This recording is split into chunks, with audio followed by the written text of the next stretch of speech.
The words still echo in my mind like a broken record playing on repeat. Sarah thinks she's so smart, but everyone knows she's just riding on other people's work.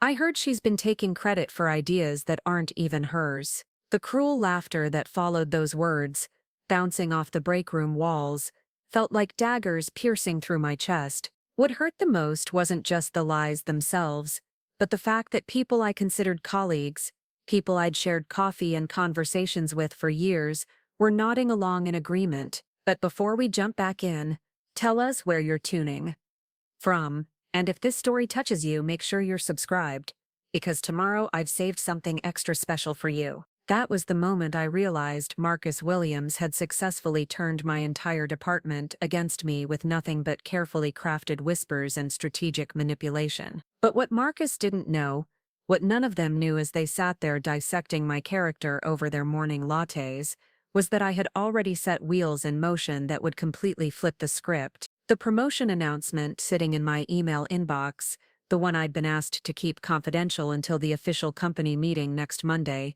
would soon make Marcus my direct report. The same Marcus who had spent the last 8 months systematically destroying my reputation was about to discover that karma has a way of delivering justice in the most unexpected packages. I'm Sarah Martinez, 34 years old, and this is the story of how I went from being the target of office bullying to becoming the person who would ultimately determine my tormentor's career fate. The fluorescent lights of Pinnacle Marketing Solutions had become as familiar to me as the sunrise over my childhood home in Phoenix. I'd been walking these corridors for 7 years, starting as a junior marketing coordinator fresh out of Arizona State University with a business degree and dreams bigger than the small apartment I could barely afford. The company occupied 3 floors of a glass tower in downtown Chicago, and from my desk on the 15th floor, I could watch the city pulse with life while I crafted campaigns that would reach millions of consumers across the Midwest. When I first joined Pinnacle, everything felt like an adventure. The fast-paced environment energized me. Client presentations made my heart race with excitement rather than anxiety. I thrived on the challenge of creating marketing strategies that could transform a struggling brand into a household name.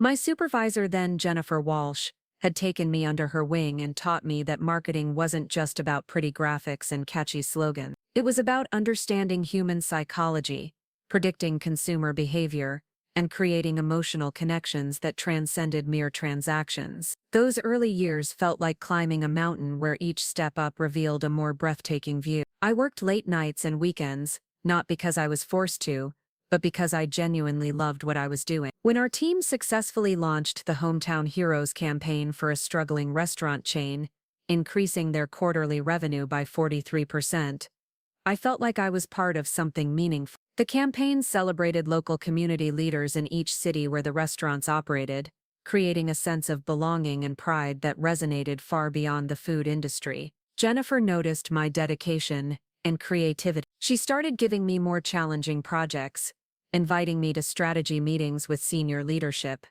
And most importantly, she listened to my idea. When I proposed the integrated social media approach for our automotive client that combined influencer partnerships with user-generated content, she didn't dismiss it as too risky or unconventional.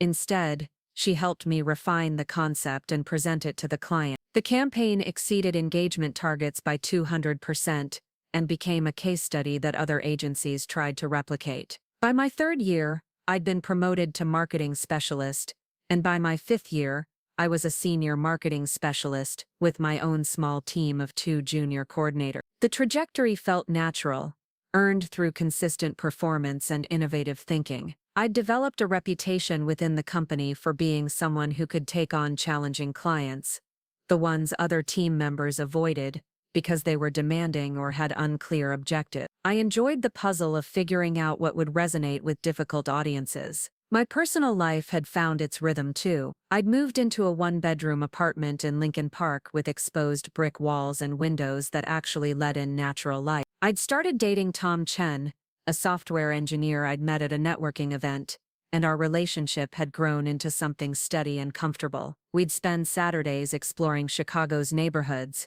trying new restaurants, and talking about our career aspirations. Tom often joked that I spoke about marketing campaigns with the same passion other people reserved for discussing their children. The shift began subtly when Jennifer announced she was accepting a position at a larger agency in New York. Her departure left a void not just in leadership but in the supportive environment she'd cultivated. The company promoted David Kim from our sister team to fill her role as creative director, and while David was competent, he had a more hands-off management style. He trusted his team leads to handle day-to-day operations while he focused on high-level strategy and client relationships. Into this leadership vacuum stepped Marcus Williams, who transferred from the West Coast office to join our team as a senior marketing specialist. Marcus arrived with impressive credentials, a degree from Northwestern's Kellogg School of Management, and 5 years of experience at a prestigious San Francisco agency. He was tall and conventionally handsome, with perfectly styled brown hair, and the kind of confident smile that made people want to trust him immediately. During his introduction meeting, he spoke eloquently about his vision for data-driven marketing strategies and his experience managing multi-million-dollar campaigns for tech startups. At first, I was genuinely excited to have someone with his background join our team. I thought we could learn from each other and perhaps even collaborate on some of the larger projects that required multiple specialists. During his first week, I made an effort to include him in team discussions, share insights about our existing clients, and introduce him to the informal networks that made our office function smoothly. Marcus seemed appreciative of my efforts initially. He'd stop by my desk to ask questions about client histories or company procedures. He complimented my work on the healthcare campaign I was developing, calling it sophisticated and well-researched. When I invited him to join our team's Friday afternoon coffee runs, he accepted enthusiastically and regaled us with entertaining stories about the quirky startup culture in San Francisco. The first red flag appeared during our monthly team meeting in September. David was reviewing our quarterly performance metrics, highlighting successful campaigns and areas for improvement. When he mentioned the automotive campaign that had exceeded all expectations, Marcus interjected with a suggestion for how the social media component could have been enhanced. His observation was insightful, but what struck me as odd was how he presented it, not as feedback for future projects, but as if he'd been involved in the original campaign planning. After the meeting, I approached Marcus privately to clarify the confusion. I think there might have been some miscommunication, I said carefully. The automotive campaign was completed before you joined the team, so I wanted to make sure you had the full context. Marcus smiled that charming smile and laughed.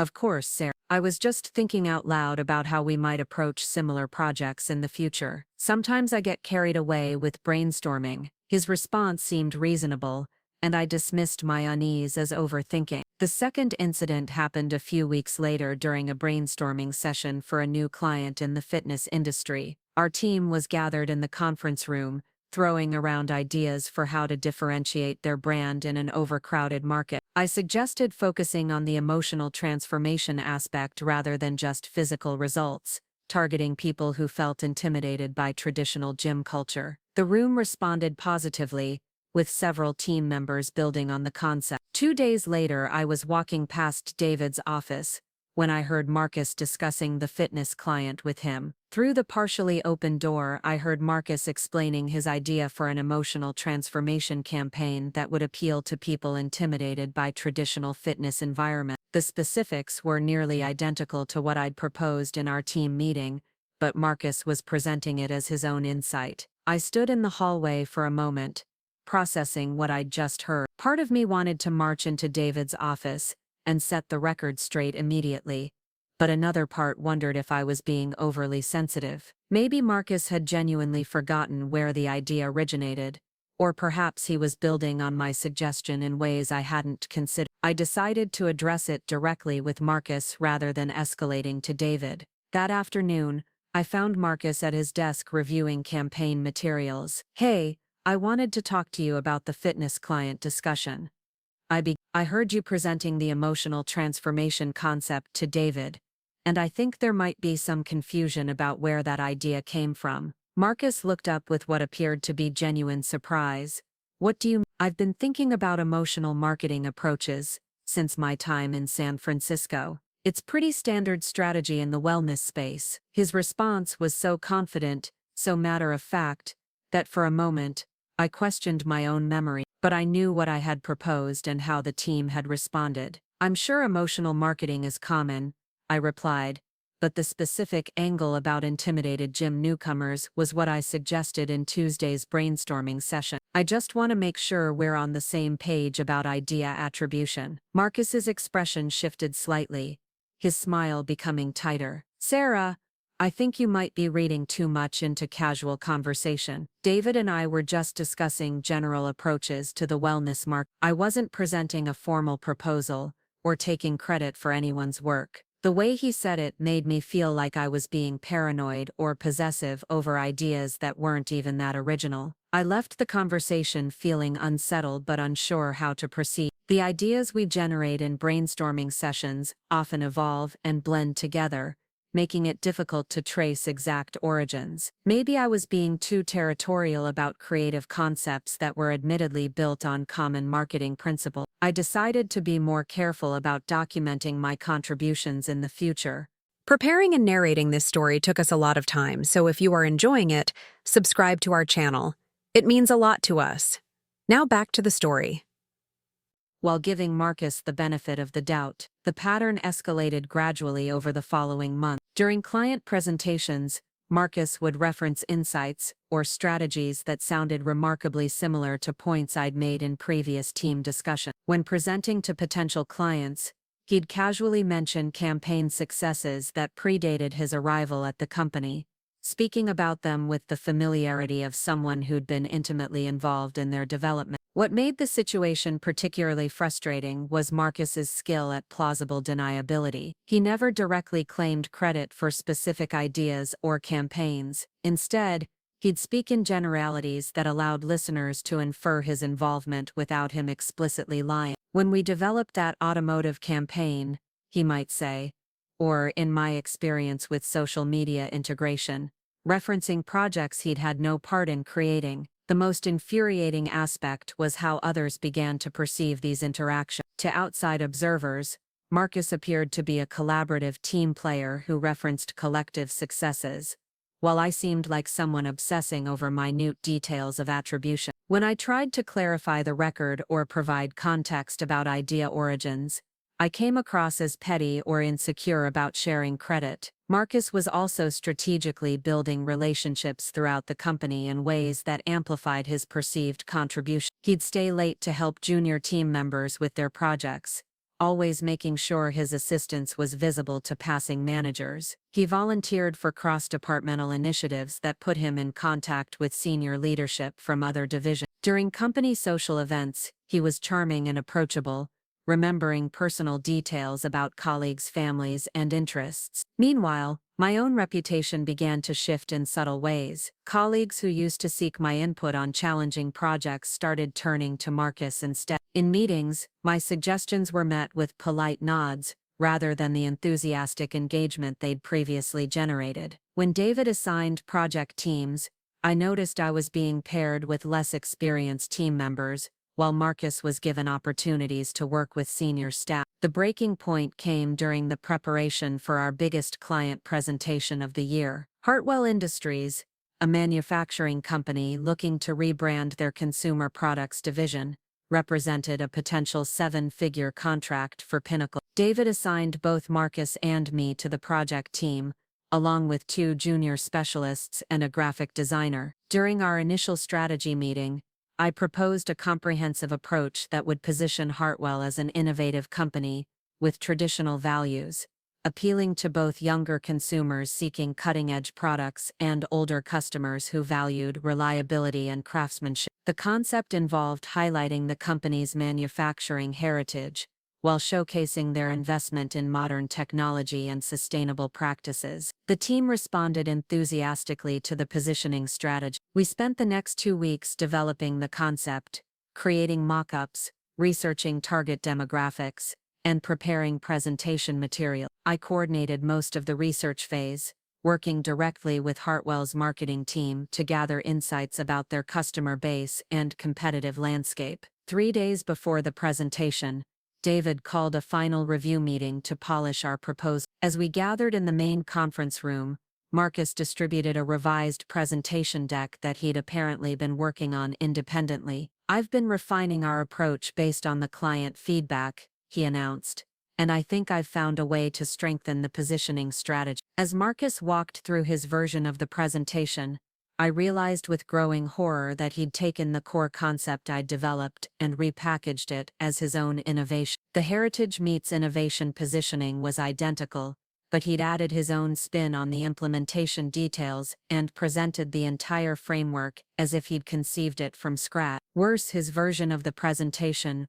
relegated my role to supporting research rather than strategic development. I sat in stunned silence as my colleagues nodded approvingly at what they perceived as Marcus's brilliant strategy. When David asked for feedback, I struggled to find words that wouldn't make me sound defensive or accusatory. "I think the core positioning is solid," I managed, "but I'd like to discuss some of the implementation details Marcus has proposed." Marcus responded with practiced grace. "Absolutely, Sarah. Your research has been invaluable in developing this strategy. I'm definitely open to incorporating any insights you've gathered from the client interview." The way he framed my contributions as research support rather than strategic development made it clear how he wanted others to perceive the division of labor. After the meeting, I requested a private conversation with David to discuss my concerns about the presentation attribution. David listened patiently as I explained how the positioning strategy had evolved from my initial concept, but his response revealed how effectively Marcus had shaped the narrative. "Sarah, I appreciate your passion for this project," David said, "but I think you might be focusing too much on individual ownership rather than team success. Marcus has brought some valuable strategic thinking to this proposal, and I'm confident that combining his expertise with your research will create the strongest possible presentation for Hartwell." The implication was clear. David saw Marcus as the strategic leader, and me as the supporting researcher. My attempts to clarify the actual development process only reinforced his perception that I was being territorial about credit rather than focused on client success. The Hartwell presentation went exceptionally well. The clients were impressed with our strategic approach and approved the contract within a week of our proposal. At the company-wide meeting where David announced the win, Marcus was recognized as the lead strategist who developed the innovative positioning framework. I was thanked for my supporting research and coordination efforts. Watching Marcus accept congratulations for work that had originated from my strategic thinking was a turning point. I realized that his pattern of behavior wasn't accidental or unconscious. He was systematically appropriating ideas and reshaping narratives to position himself as the creative force behind successful projects, while relegating me to a supporting role. The situation became even more toxic when Marcus began spreading subtle rumors about my work ethic and capability. He'd make comments in casual conversations that planted seeds of doubt about my contributions. "Sarah's great at research," he might say, "but sometimes I think she struggles with the big picture strategic thinking that clients really value." Or, "I've been helping Sarah understand some of the more complex campaign development processes. She's eager to learn." These comments were carefully crafted to sound supportive and collegial while actually undermining my professional reputation. Marcus presented himself as a mentor figure who was generously sharing his expertise with someone who clearly needed guidance. The fact that I had more experience at the company and a longer track record of successful campaigns was gradually being erased from the collective memory of our department. The rumors escalated when Marcus began suggesting that I was taking credit for collaborative work. During a team lunch, someone mentioned the automotive campaign's success, and Marcus casually commented, "That was such a great team effort." Sometimes I think people forget how many different perspectives contributed to campaigns like that. The implication was that I had been overstating my role in previous successes. When colleagues started treating me differently, asking fewer questions about my projects and seeming less interested in my input during brainstorming sessions, I realized how effectively Marcus had poisoned my professional relationship. People who had previously viewed me as a creative and strategic thinker now saw me as someone who exaggerated her contributions and needed guidance from more experienced colleagues. The psychological toll was devastating. I'd wake up each morning with anxiety about what new way Marcus might undermine me that day, Simple interactions with colleagues became loaded with subtext as I wondered what narratives Marcus had been spreading. My confidence in my own abilities began to erode as I questioned whether I really was as strategic and creative as I'd believed. Tom noticed the change in my demeanor and tried to offer support, but I struggled to explain the situation without sounding paranoid or petty. "It's not like he's doing anything I can point to specifically," I told Tom one evening as we walked along the lakefront. "It's more like he's slowly rewriting the story of everything I've accomplished, and somehow he's made himself the hero of my own career." Tom, with his engineer's mind for concrete problems and solutions, had difficulty understanding the subtle nature of workplace politics. "Can't you just document your contributions more clearly?" he suggested. "Keep records of your ideas and when you proposed them." I tried to explain that the damage wasn't just about idea theft, but about perception and narrative control, concepts that didn't translate easily to someone accustomed to objective measures of performance. The isolation was perhaps the most painful aspect of the situation. I'd built relationships with my colleagues over years of shared projects and mutual support, but Marcus had systematically inserted himself into those relationships while portraying me as someone whose previous contributions had been overstated. People who used to invite me to lunch started excluding me from informal gatherings. Colleagues who once sought my advice began turning to Marcus for strategic input.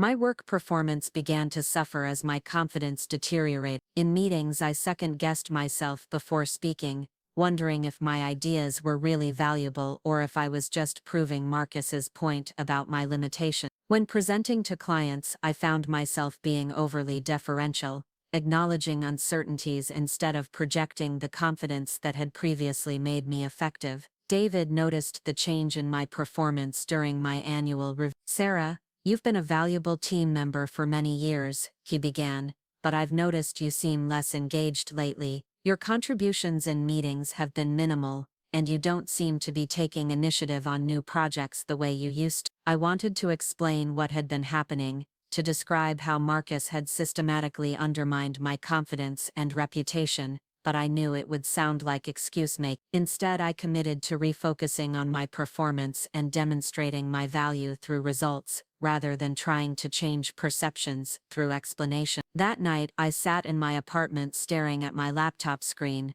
trying to figure out how to rebuild my career from the wreckage Marcus had created. 7 years of building expertise, relationships, and reputation had been unraveled in less than a year by someone who understood how to manipulate workplace dynamics to his advantage. But as I reviewed my portfolio of successful campaigns and client testimonials, I reminded myself of something Jennifer had told me during my early years at Pinnacle. "The best marketing strategies," she'd said, "are the ones where you understand your audience so well that you can anticipate their needs before they even recognize them themselves." I'd spent months being reactive to Marcus's manipulations, trying to defend against his attacks rather than developing my own strategic response. It was time to stop playing defense and start thinking like the strategic marketer I'd always been.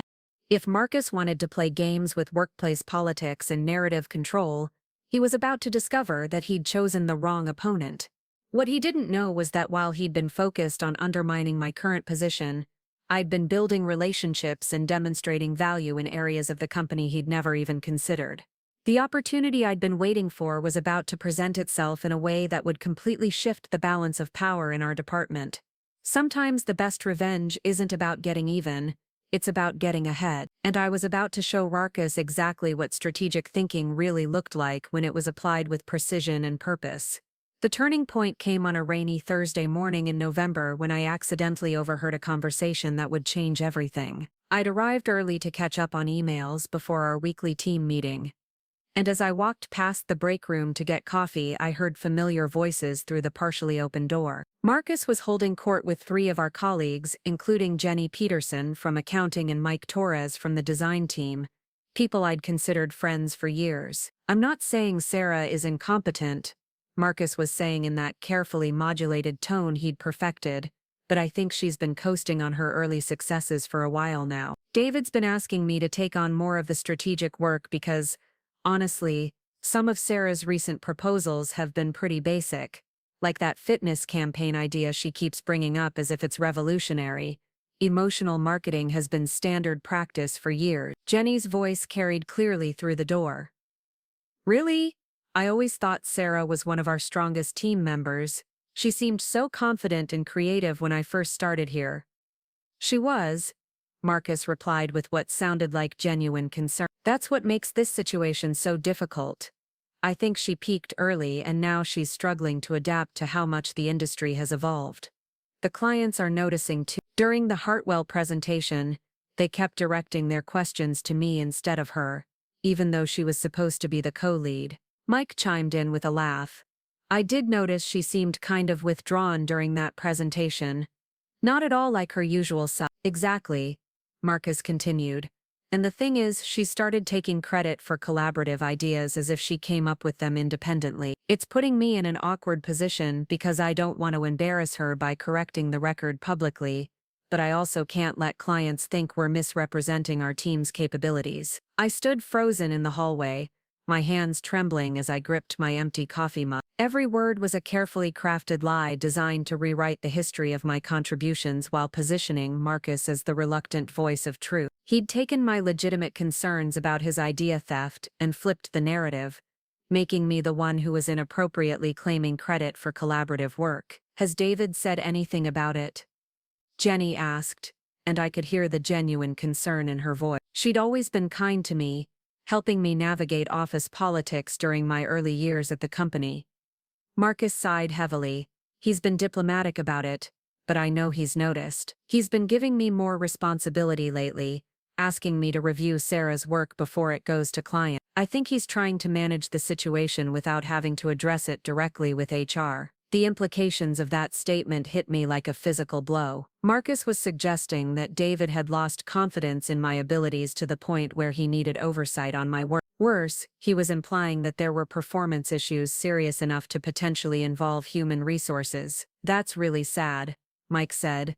I remember when Sarah first got here, she was so eager and full of innovative ideas. I wonder what happened. Sometimes people just hit their ceiling, Marcus replied with what sounded like philosophical acceptance. The marketing industry moves so fast that what worked 5 years ago might not be relevant anymore. Sarah's expertise is still valuable for certain types of projects, but the strategic thinking that clients expect now requires a different skill set. I'd heard enough. I backed away from the break room as quietly as possible and took the elevator down to the lobby, my mind reeling from what I'd just experienced. Marcus hadn't just been stealing my ideas or undermining my credibility in private conversations with Dave. He'd been conducting a systematic campaign to poison my relationships with colleagues throughout the company, carefully crafting a narrative that portrayed me as a declining performer who was living off past achievements. The sophistication of his approach was breathtaking in its cruelty. He'd identified the insecurities that many mid-career professionals harbor about staying relevant in a rapidly changing industry,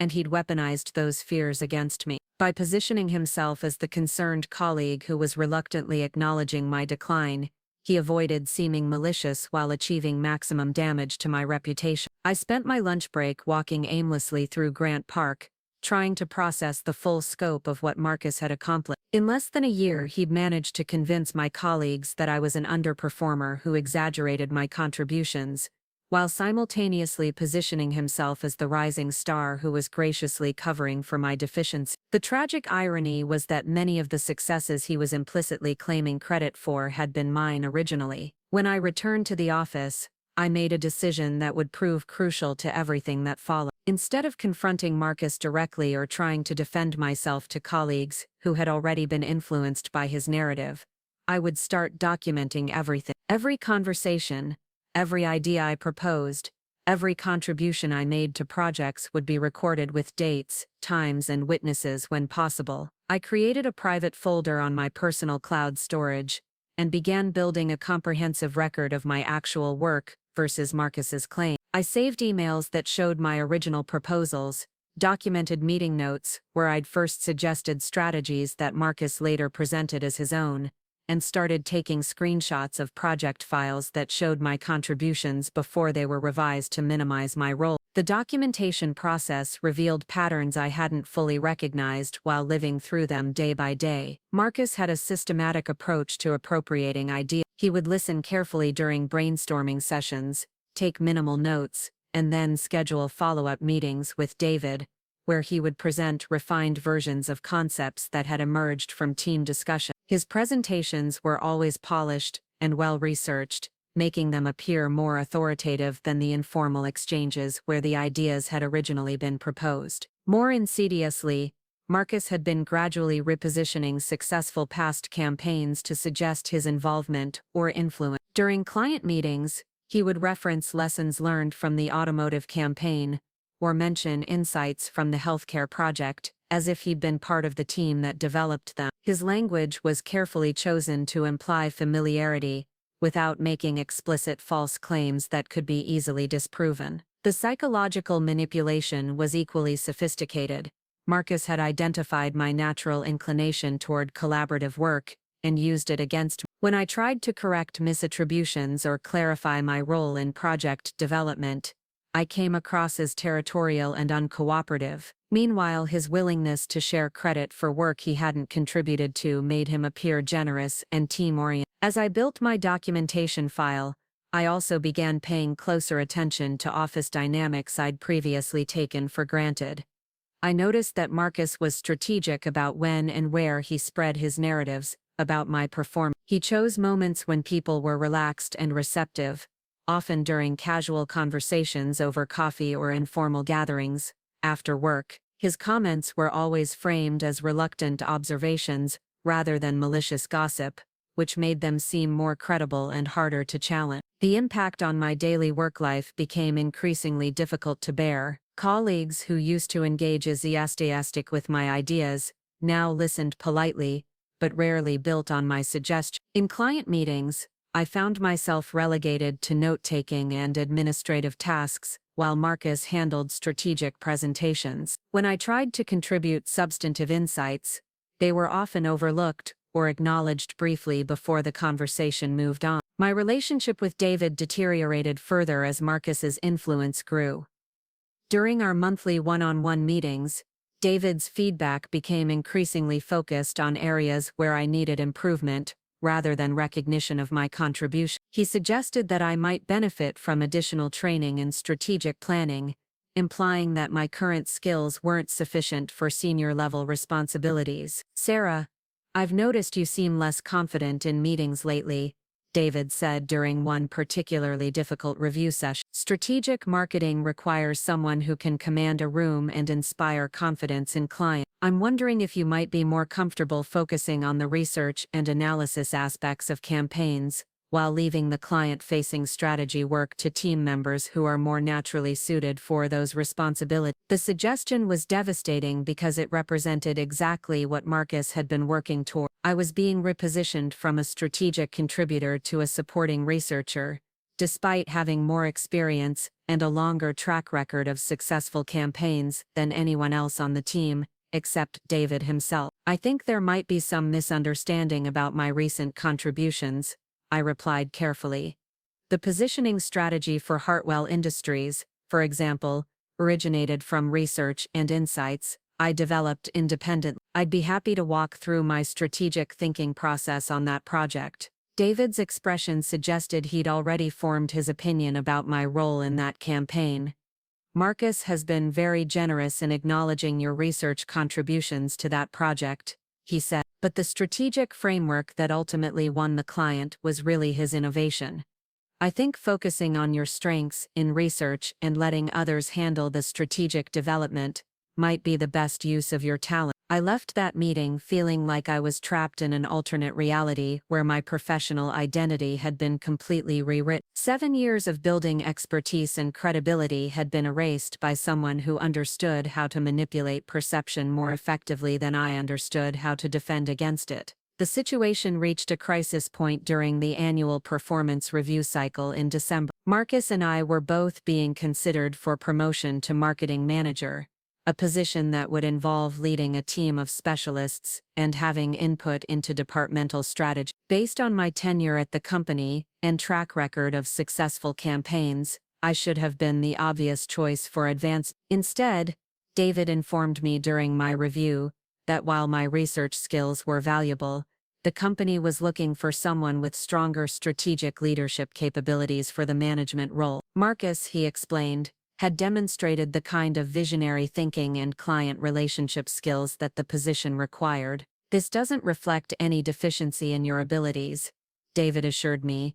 It's just that different roles require different skill sets. Marcus has shown particular strength in strategic development and client communication, which are crucial for management responsibilities. The promotion was announced at our department meeting the following week. Marcus would become marketing manager effective January 1st, overseeing a team that included me along with 4 other specialists. During the announcement, he delivered a gracious speech about looking forward to working collaboratively with his new team and leveraging everyone's unique strengths. I'm particularly excited to work more closely with Sarah, he said, making eye contact with me across the conference table. Her research and analytical capabilities will be invaluable as we develop more sophisticated campaign strategies. I think there's tremendous potential for growth when we combine different perspectives and skill sets. The irony was suffocating. Marcus was publicly positioning himself as someone who valued my contributions while privately, he'd been systematically undermining my credibility to secure the promotion that should have been mine. His speech reinforced the narrative he'd been building about my role as a supporting researcher, rather than a strategic thinker. After the meeting, several colleagues offered congratulations to Marcus and polite acknowledgments to me about continuing to work together effectively. The subtext was clear. Everyone saw Marcus's promotion as well-deserved recognition of his strategic capabilities, while my failure to advance was viewed as a natural reflection of my limitations. That evening, I sat in my apartment reviewing the documentation I'd been building for weeks. The evidence was overwhelming that Marcus had systematically appropriated my ideas, undermined my reputation, and manipulated workplace dynamics to advance his own career at my expense. But I also realized that having evidence of his behavior wasn't enough if I couldn't find an effective way to present it. Going to human resources seemed futile. Marcus had been careful to avoid explicit policy violations, and his campaign against me had been conducted through subtle manipulation rather than overt harassment. Complaining about idea theft and reputation damage would likely be dismissed as workplace conflict that I should resolve through better communication with my new manager. Confronting Marcus directly would be equally pointless. He would simply deny any intentional wrongdoing and suggest that I was having difficulty accepting his promotion. Any specific examples I raised would be reframed as misunderstandings or collaborative work that I was trying to claim exclusively. As I considered my options, I remembered something Tom had said during one of our conversations about workplace politics. Sometimes the best way to deal with someone who's gaming the system, he'd observed, is to understand the game better than they do and use their own tactics against them. For months, I'd been playing defense against Marcus's attacks, trying to preserve my reputation and correct misconceptions about my contributions. But defense wasn't enough when facing someone who understood how to manipulate perception and control narrative. If I wanted to reclaim my career trajectory, I needed to think strategically about how to demonstrate my actual capabilities, while exposing Marcus's limitations. The opportunity I'd been waiting for presented itself in an unexpected way. During our first team meeting, under Marcus's leadership, David announced that Pinnacle had been invited to pitch for Global Dynamics, a multinational corporation looking to rebrand their consumer electronics division. The contract was potentially worth $15 million over 3 years, making it the largest opportunity in the company's history. This is exactly the kind of high-stakes project that will define our growth trajectory, David explained. Global Dynamics has worked with some of the biggest agencies in the world,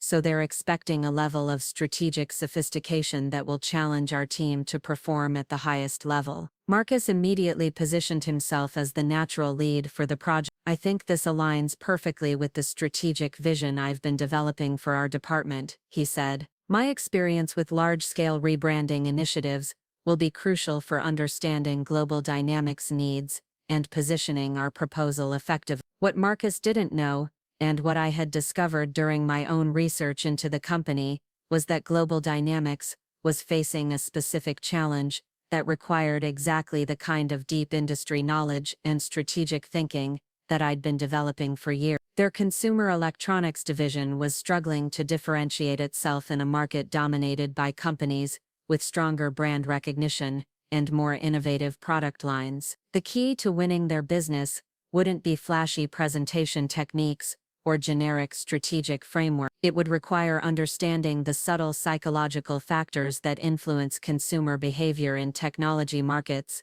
knowledge that I'd gained through extensive research and successful campaigns in related industries. I also knew something else that Marcus didn't. Through my network of connections, from previous jobs and industry events, I'd learned that Global Dynamics' marketing director was Dr. Linda Huang, a former professor of consumer psychology who valued research-based strategies over conventional marketing approaches. Dr. Huang had written extensively about the importance of understanding cultural and generational differences in technology adoption, perspectives that aligned closely with work I'd been doing independently. Instead of trying to compete with Marcus for the project leadership role, I decided to take a different approach. I would develop my own comprehensive strategy for Global Dynamics, one that demonstrated the level of strategic thinking and industry expertise that Marcus claimed to possess. Rather than presenting it through official channels, where Marcus could potentially appropriate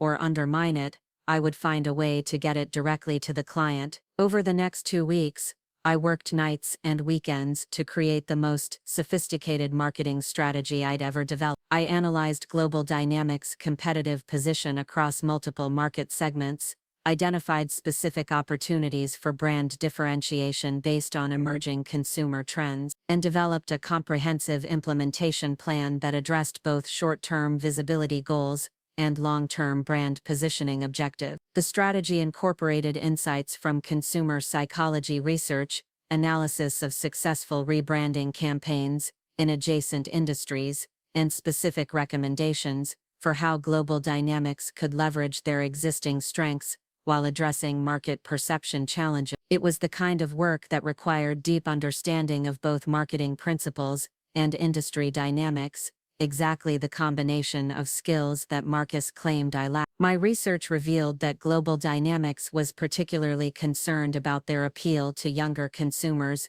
who viewed their products as technically competent but uninspiring. Traditional marketing approaches had failed to address this perception problem because they focused on product features rather than emotional connection and cultural relevance. The solution I developed centered on repositioning Global Dynamics not just as a technology company, but as a platform for creative expression and personal empowerment. Instead of competing directly with more established brands on technical specifications, they would differentiate themselves by emphasizing how their products enabled users to achieve their creative and professional goals. The strategy included specific recommendations for influencer partnerships, content marketing initiatives, and experiential campaigns that would demonstrate the brand's commitment to supporting creative community. I identified opportunities for collaborations with artists, musicians, and content creators who could showcase how Global Dynamics products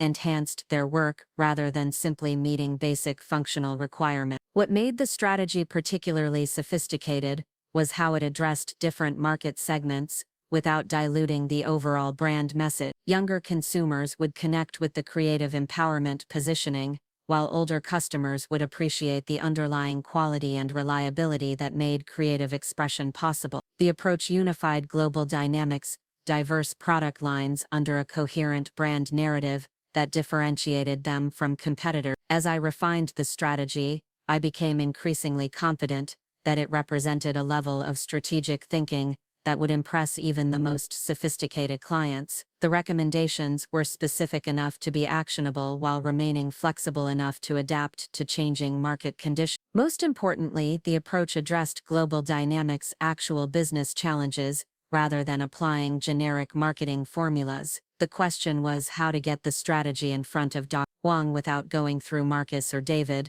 both of whom would either dismiss it as overreaching on my part or potentially appropriate elements for their own presentation.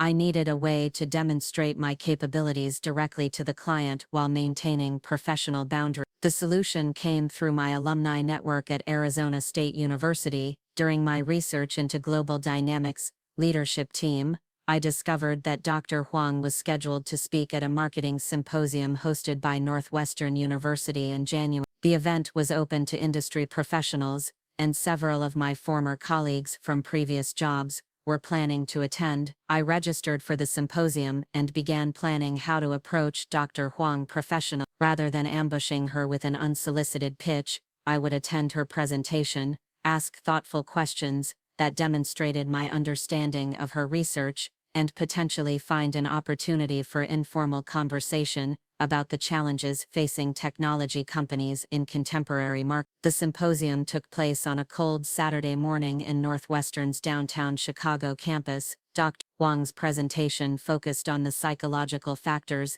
that influence brand loyalty among different generational cohorts, exactly the kind of research-based approach that informed my strategy for global dynamics. During the question and answer session, I asked about her thoughts on how technology companies could build emotional connections with consumers who increasingly viewed electronic devices as commoditized products. My question referenced specific research she'd published and connected it to current market trends in ways that demonstrated genuine understanding of her work. Dr. Huang's response was thoughtful and detailed, and I noticed she made eye contact with me several times during her answer. After the presentation, I approached her during the networking break to continue the conversation. I found your perspective on commoditization particularly insightful, I said, introducing myself as a marketing specialist from Chicago. I've been thinking about how those principles might apply to rebranding challenges in the consumer electronics space.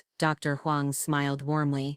That's exactly the kind of application I hope to see more of in the industry. Too many technology companies rely on feature-based marketing, when what they really need is deeper understanding of consumer psychology. I completely agree, I replied. I've been developing some ideas about how companies in that space could differentiate themselves through emotional positioning, rather than just technical specification. The key seems to be understanding what consumers are actually trying to achieve with technology, rather than just focusing on what the products can do. Our conversation continued for nearly 20 minutes, as we discussed specific challenges facing technology brands and potential strategic approaches.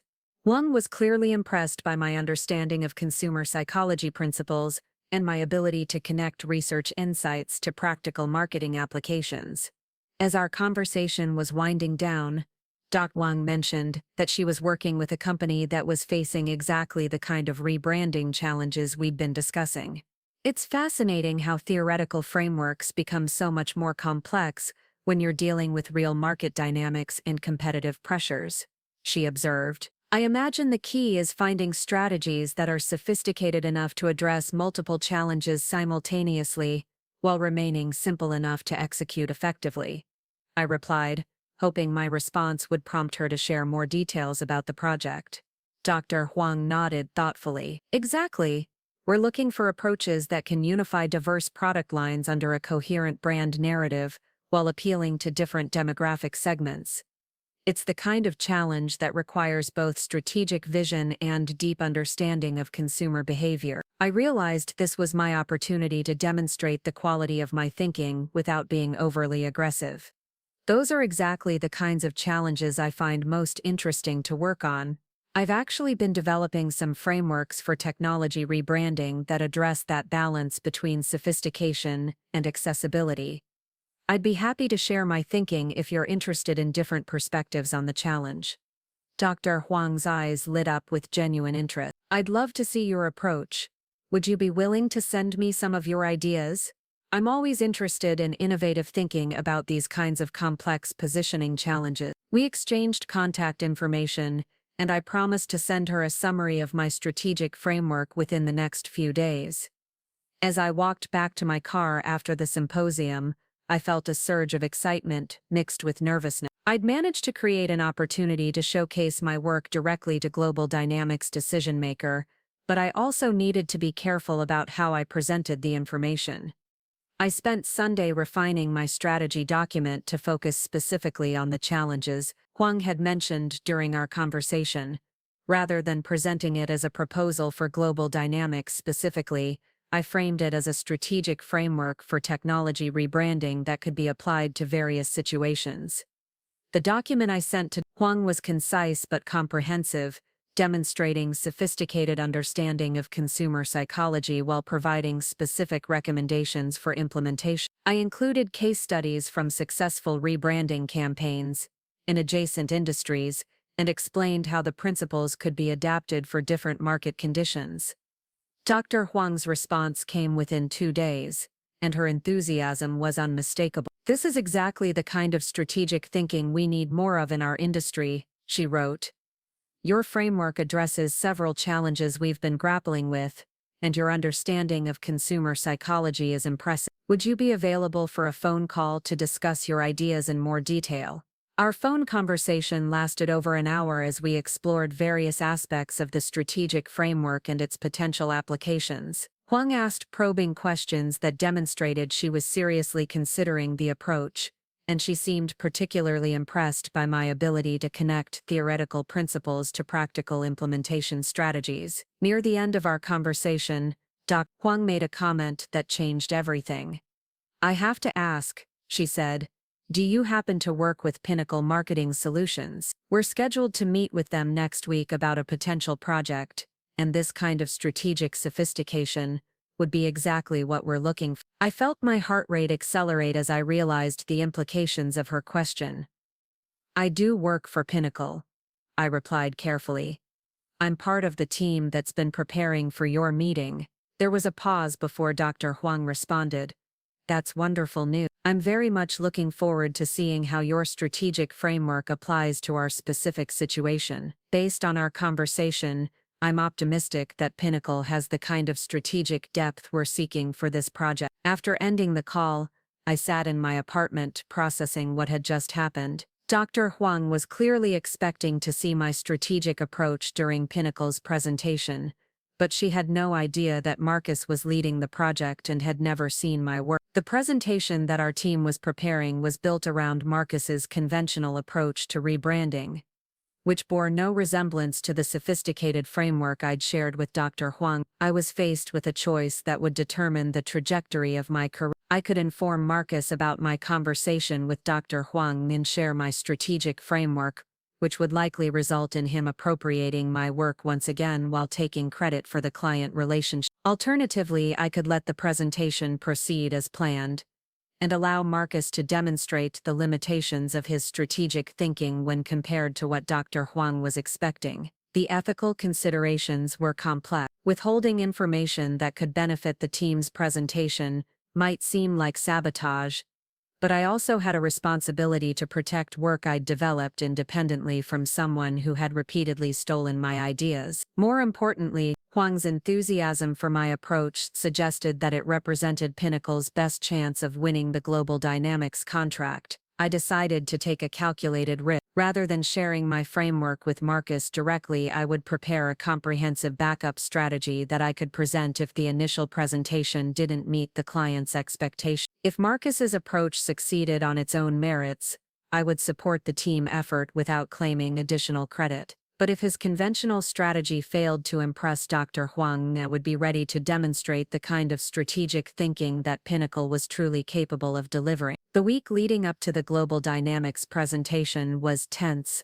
as Marcus worked with the team to finalize his strategic approach. His presentation focused on traditional rebranding elements like visual identity updates, messaging refinement, and media placement optimization. The strategy was competent but generic, lacking the psychological sophistication and cultural insight that Dr. Huang had indicated she was seeking. During our final preparation meeting, Marcus presented his approach with characteristic confidence. "The key to winning this client," he explained, is demonstrating that we understand the fundamentals of effective rebranding while presenting a clear implementation timeline and measurable success metrics. I listened to his presentation knowing that it represented exactly the kind of conventional thinking that Dr. Huang had criticized during our conversation. Marcus's approach treated Global Dynamics like any other technology company rather than addressing their specific challenges with consumer perception and market differentiation. When David asked for feedback on the presentation, I offered supportive comments while privately hoping that Marcus would recognize the limitations of his strategy before meeting with the client. The implementation timeline is very clear,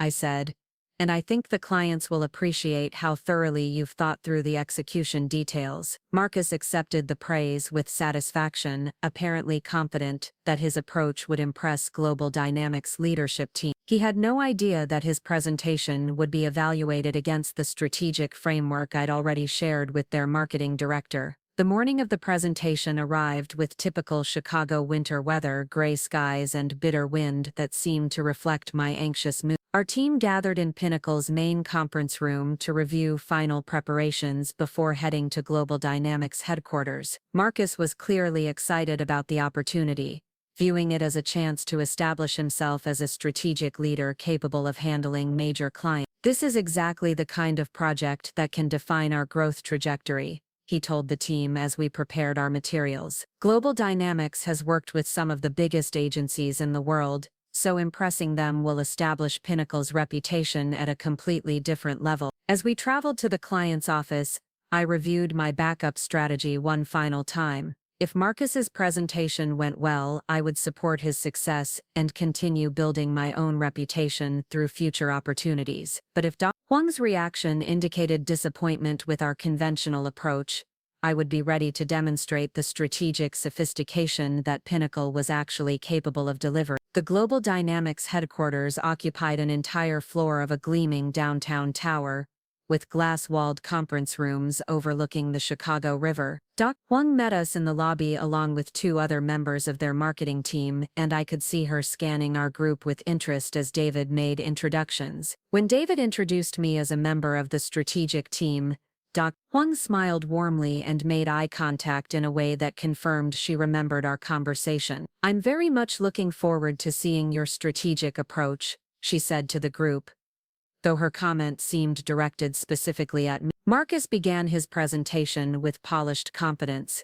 walking through his analysis of Global Dynamics' market position and his recommendations for rebranding strategy. His delivery was smooth and professional, but I could see Dr. Huang's expression growing increasingly neutral as he outlined his conventional approach to visual identity and messaging optimization. The questions that followed Marcus's presentation revealed the disconnect between his strategy and what the client was actually seeking. Dr. Huang asked about psychological factors in consumer decision-making, cultural considerations for different market segments, and how the rebranding approach would address deeper perception challenges, rather than just surface-level visibility. Marcus's responses were competent, but superficial, focusing on demographic research and focus group testing rather than the sophisticated understanding of consumer psychology that Dr. Huang was clearly expecting. I could see disappointment in her expression as she realized that our presentation wasn't addressing the strategic depth she'd been anticipating.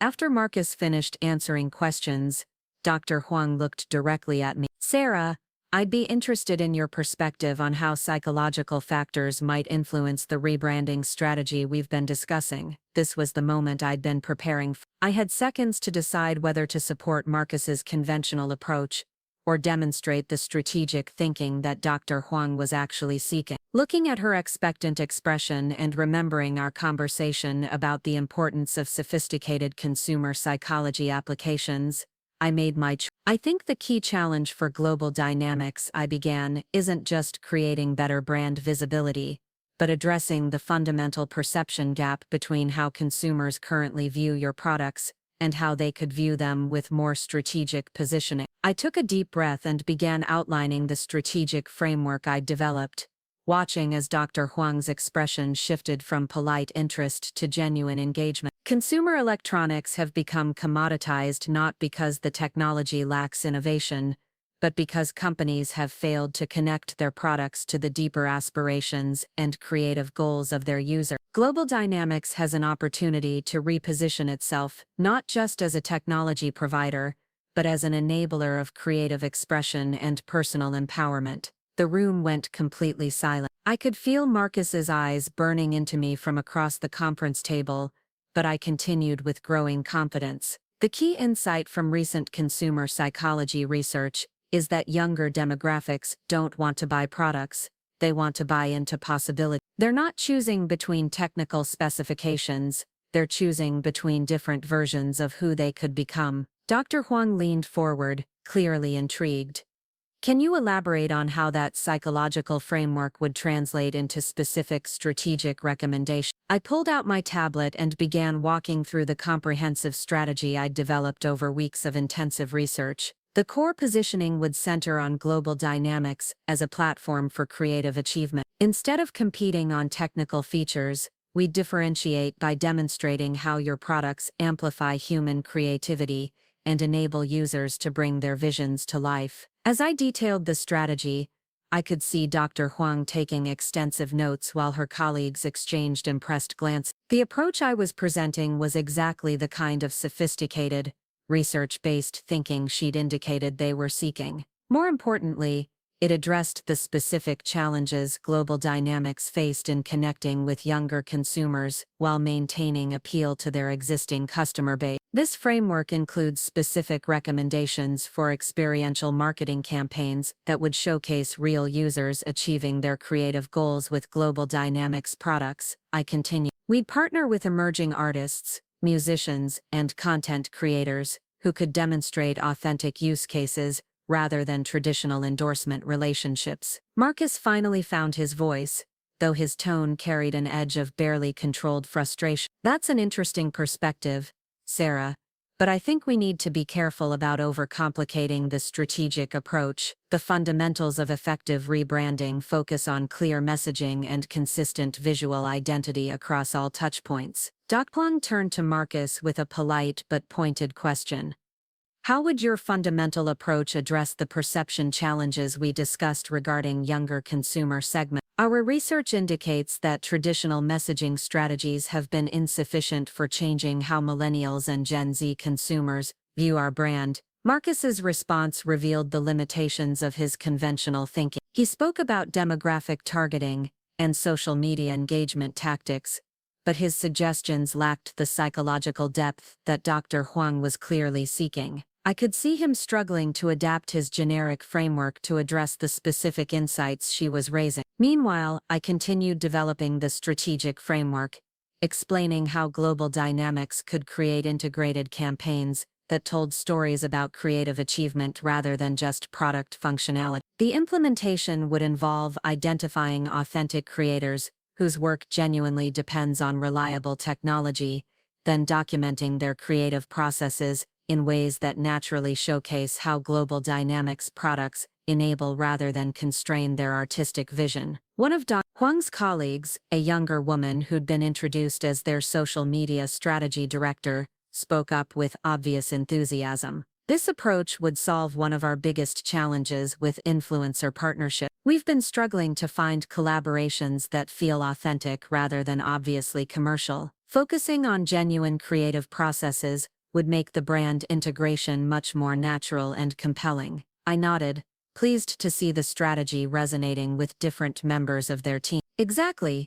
The goal is to position Global Dynamics products as tools that disappear into the creative process rather than dominating it. When someone sees a musician using your equipment to record an album or an artist using your devices to create digital installations, they're not thinking about technical specifications. They're imagining what they could create with the same tools. Dr. Huang was clearly impressed by the sophistication of the approach. This framework addresses several challenges we've been grappling with internally. The psychological insights about creative empowerment align perfectly with the brand positioning we've been trying to develop. As the presentation continued, I could feel the dynamic in the room shifting dramatically. What had started as Marcus's opportunity to establish himself as a strategic leader was becoming a demonstration of the limitations of his conventional thinking. Meanwhile, I was showcasing exactly the kind of innovative, research-based approach that Global Dynamics had been seeking.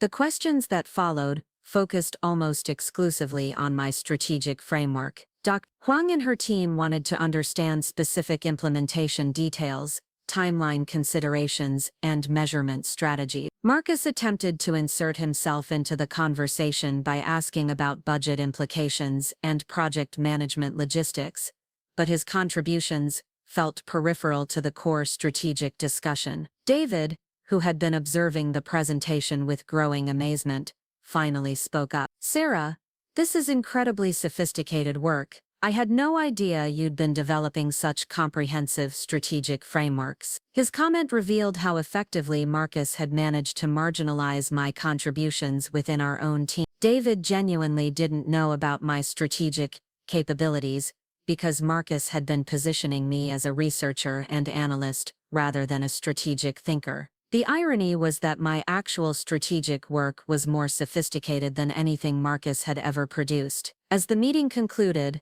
Dr. Huang made her preferences clear. "This has been exactly the kind of strategic conversation we were hoping for. The psychological framework Sarah outlined addresses our core challenges in ways that traditional rebranding approaches haven't been able to achieve." She turned to address our entire team, but her focus remained primarily on me. "We'd like to move forward with developing this strategic approach. Can you provide a comprehensive proposal that builds on the framework Sarah presented today?" Marcus attempted to regain control of the situation. "Absolutely. Our team will develop a full proposal that incorporates these strategic insights, with detailed implementation planning and budget projections." But Dr. Huang's response made it clear who she expected to lead the project development. "We'd particularly like Sarah to be involved in the strategic development process, given her obvious expertise in consumer psychology applications." The drive back to our office was awkwardly silent. Marcus sat in the passenger seat staring out the window while David made occasional comments about how impressed the client had been with our presentation.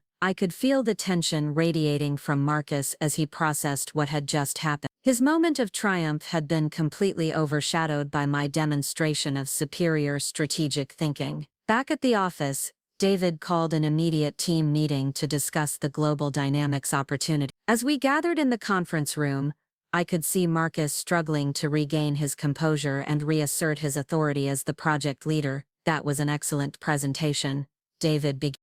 "Sarah, your strategic framework was exactly what the client was looking for. I think we have a real opportunity to win this contract if we build on the foundation you established today." Marcus cleared his throat, his voice carefully controlled. "I think it's important to maintain perspective about what happened in that meeting. Sarah presented some interesting ideas, but we need to develop a comprehensive proposal that addresses all aspects of the rebranding challenge, not just the psychological positioning elements." David looked confused by Marcus's response. The client was clearly most interested in the psychological framework Sarah presented. "That seems like it should be the central focus of our proposal development." "Of course," Marcus replied, though his tone suggested otherwise. "I'm just saying we need to balance innovative thinking with practical implementation considerations. Sarah's background is primarily in research, so we'll need to ensure the strategic framework translates into actionable campaign elements." I felt a familiar surge of frustration at Marcus's attempt to once again minimize my contributions, but this time the situation was different. Dr. Huang had specifically requested my involvement in the strategic development process, and David had witnessed my capabilities firsthand. Marcus could no longer control the narrative about my role in the project. "Actually," I said, maintaining professional calm despite my anger, "the framework I presented includes detailed implementation recommendations. The strategic positioning translates directly into specific campaign concepts, partnership strategies, and measurement approaches. I'd be happy to walk through those elements in detail." David nodded enthusiastically. "That would be extremely helpful. Can you prepare a comprehensive proposal that builds on what you presented to the client?" Marcus's expression tightened almost imperceptibly. "I think it would be more appropriate for the team to collaborate on proposal development. As the marketing manager, I should be coordinating the overall strategic approach while incorporating input from team members with relevant expertise. The power struggle was now playing out in front of David, who seemed genuinely puzzled by the tension between Marcus and me. From his perspective, I had delivered exactly what the client wanted while Marcus was raising procedural objections that seemed to prioritize his authority over client satisfaction. I'm less concerned about internal coordination than I am about giving the client what they're clearly seeking, David said firmly. Dr. Huang specifically mentioned wanting Sarah involved in the strategic development. I think we should prioritize that relationship over internal hierarchy considerations. I could see Marcus's jaw clench as he realized that his attempt to reassert control was backfiring. David was essentially overruling his authority as marketing manager in favor of giving me direct responsibility for the strategic development that would determine whether we won the contract. Over the following week, I worked intensively to develop a comprehensive proposal that would transform my strategic framework into a detailed implementation plan. The process required me to draw on every aspect of my marketing expertise, from consumer psychology research to campaign development to budget planning and timeline management.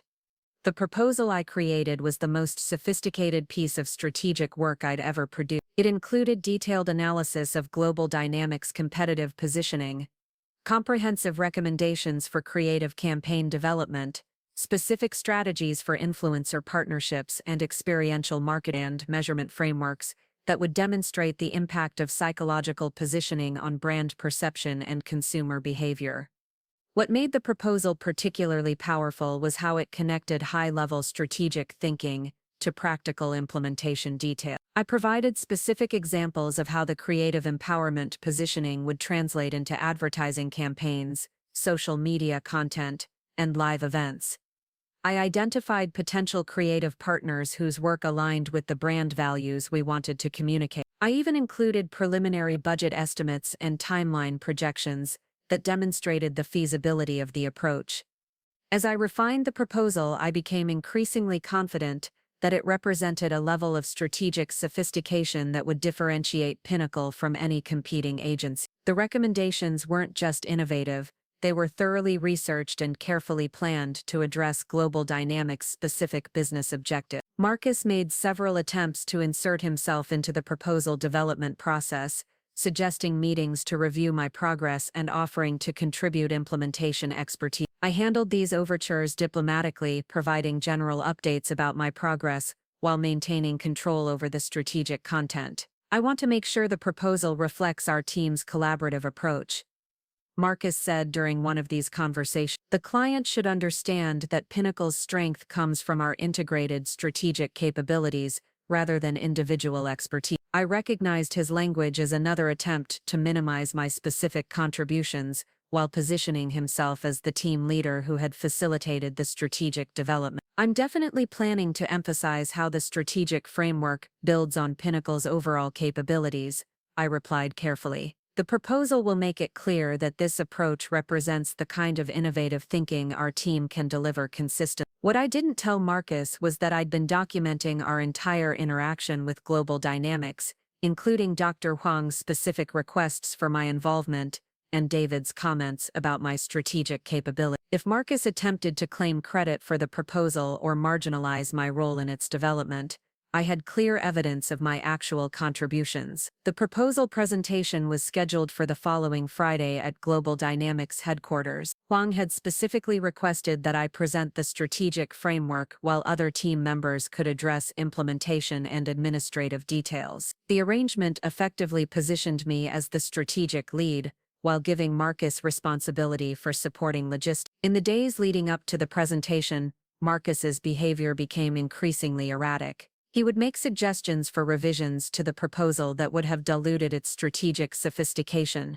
then withdraw his objections when I explained why the original approach was more effective. He seemed to be struggling with the reality that his role in the project had been marginalized while mine had become central. The tension came to a head during our final preparation meeting on Thursday afternoon. As I walked through the key elements of the proposal, Marcus interrupted with increasingly pointed questions about specific implementation details. I'm concerned that the creative empowerment positioning might be too abstract for practical campaign development.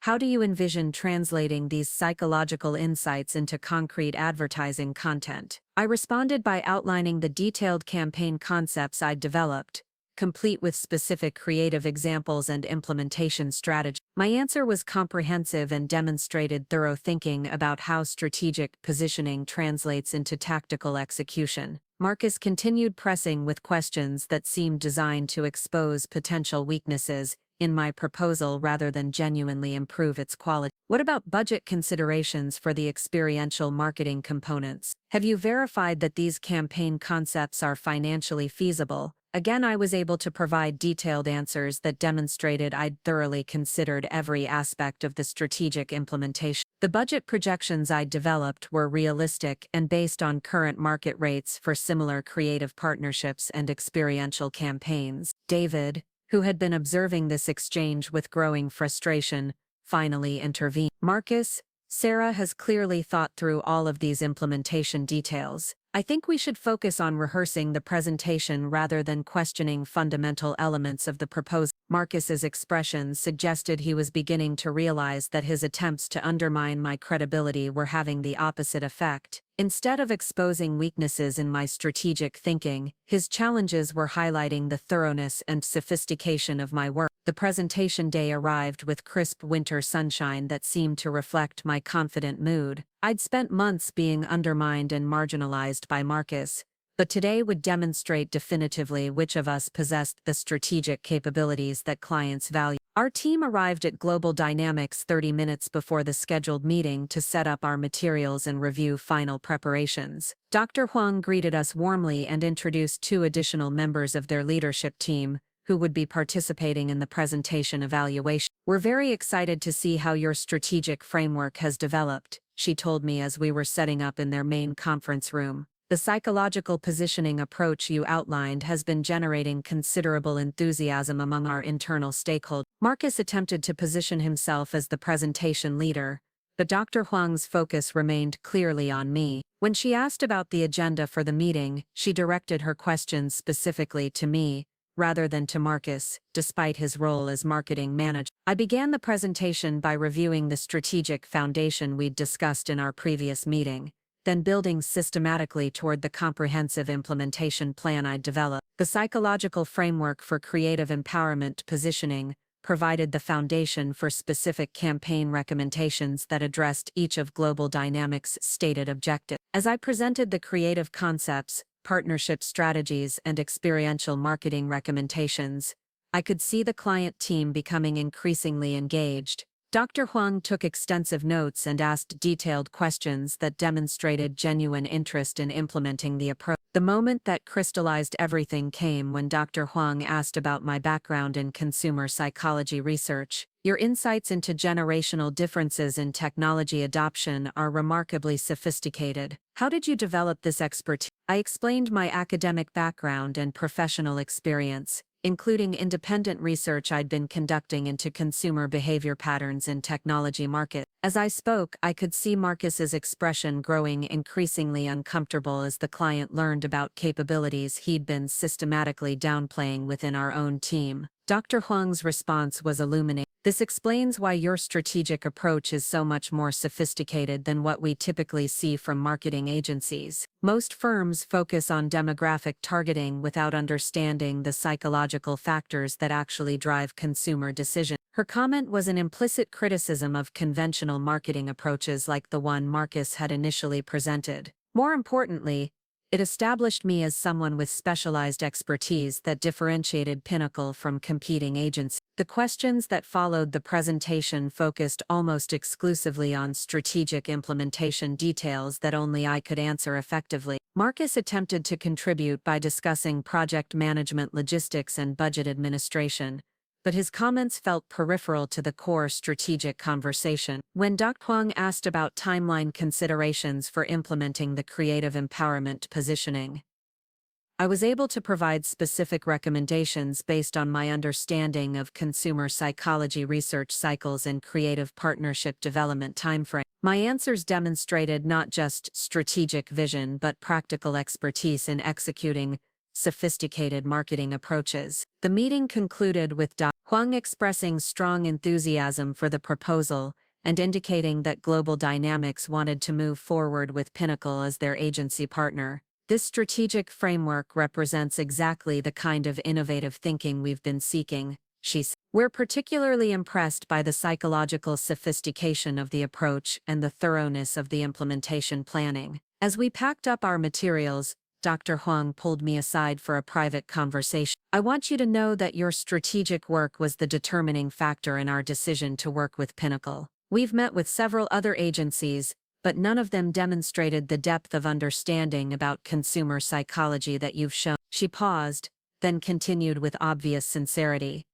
We'd like you to be the strategic lead for this project. Your expertise in consumer psychology applications is exactly what we need to ensure the rebranding campaign achieves our objectives. Her request was unambiguous. Global Dynamics wanted me, not Marcus, to lead the strategic development of their rebranding campaign. The largest contract in Pinnacle's history would be executed under my strategic direction rather than Marcus's project manager. The drive back to our office was even more tense than after our initial presentation. Marcus sat silently in the back seat while David peppered me with questions about the implementation timeline and resource requirements for the Global Dynamics project. This is going to transform our agency's reputation, David sarcastically.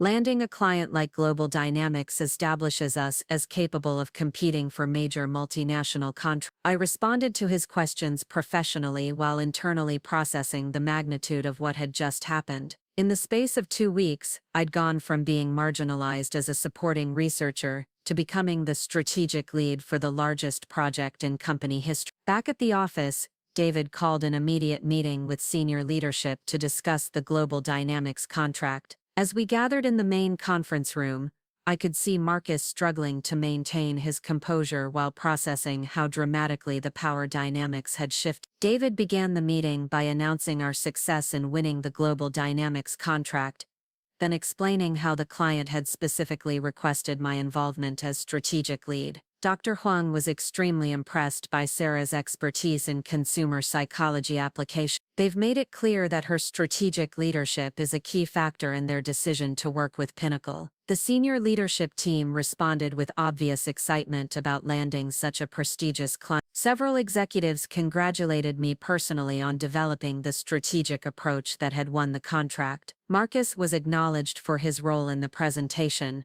but the focus remained clearly on my strategic contribution. When the meeting concluded, Marcus approached me with what appeared to be an attempt at gracious collaboration. Congratulations on winning the contract, Sarah. I'm looking forward to working together on the implementation. His tone was carefully controlled, but I could see the frustration and resentment burning in his eyes. Marcus was realizing that his campaign to marginalize me had not only failed, but had backfired spectacularly. Instead of establishing himself as the strategic leader of our department, he'd been relegated to a supporting role on the most important project in company history. The implementation will definitely require collaboration across multiple specialties. I'm sure your project management experience will be valuable for coordinating the various campaign elements. My response acknowledged his role while making it clear that I would be directing the strategic development. The dynamic between us had fundamentally shifted, and we both understood that Marcus would now be working under my strategic leadership rather than the other way around. Over the following week, word spread throughout the company about my role in winning the Global Dynamics contract. Colleagues who had been influenced by Marcus's narrative about my declining capabilities suddenly began treating me with renewed respect and seeking my input on their own project. Jenny Peterson from accounting, who I'd overheard agreeing with Marcus's criticisms of my work, stopped by my desk to congratulate me on the successful presentation. I had no idea you'd been developing such sophisticated strategic frameworks, she said. The whole company is talking about how impressed Global Dynamics was with your consumer psychology expertise. Her comment revealed how effectively Marcus had managed to hide my actual capabilities from colleagues throughout the company. People genuinely didn't know about my strategic work, because Marcus had been systematically minimizing my contributions, while positioning himself as the department's primary strategic thinker. The most satisfying moment came when David announced the organizational changes that would be necessary to manage the Global Dynamics project effectively. Given the strategic complexity of this campaign and the client's specific request for Sarah's leadership, we're restructuring the department to optimize our resources for this engagement. He explained that I would be promoted to Senior Strategic Director with responsibility for leading the Global Dynamics campaign and developing strategic frameworks for other major clients. Marcus would continue as Marketing Manager but would focus primarily on project coordination and client relationship management, rather than strategic development. The promotion was recognition not just of my success with Global Dynamics, but of capabilities that Marcus had been systematically concealing from company leadership. David was essentially acknowledging that I possessed strategic expertise that was more valuable than Marcus's conventional marketing management skills. As David outlined the new organizational structure, I watched Marcus's face carefully. He maintained professional composure, but I could see him processing the reality that his campaign to marginalize me had resulted in my advancement, while limiting his own career trajectory. The irony was perfect. Marcus had spent months positioning himself as the strategic leader while relegating me to a supporting role. His efforts had been so successful that even David had been unaware of my actual capability. But when the opportunity arose to demonstrate strategic thinking under direct client evaluation, the quality of my work had spoken for itself. Marcus had created a situation where my success would be even more dramatic by contrast with the limitations he'd revealed in his own strategic thinking. If he had simply focused on his own work rather than undermining mine, we might have collaborated effectively on projects like Global Dynamics. Instead, his attempts to eliminate me as competition had exposed his own limitations, while providing me with opportunities to showcase my superior capabilities. The announcement of my promotion sent shockwaves throughout the department. Several team members approached me privately to express surprise at how significantly my role was expanding, revealing how successfully Marcus had managed to downplay my contributions to our collective work. Mike Torres from the design team was particularly candid in his reaction. "I have to admit, I was starting to think you'd lost your edge over the past year. Marcus made it sound like you were struggling to keep up with industry changes. But seeing your work on Global Dynamics, it's obvious you've been developing expertise that none of us were aware of." His comment perfectly captured the effectiveness of Marcus's manipulation campaign. He'd managed to convince colleagues that my capabilities were declining, while simultaneously concealing evidence of my actual strategic development. The Global Dynamics project had shattered that narrative in the most public way possible. As news of the promotion spread throughout the company, I began receiving congratulations from colleagues across different departments. People who had been influenced by Marcus's subtle campaign of reputation damage were now reassessing their perceptions based on the objective evidence of my strategic capabilities. The transformation in workplace dynamics was remarkable. Colleagues who had stopped seeking my input on challenging projects began approaching me with requests for strategic advice. Junior team members who had been directed to work with Marcus started asking to be involved in projects under my leadership. Most satisfying was the shift in how David treated my contributions. Instead of requiring Marcus's review of my work, David began scheduling regular strategic consultations,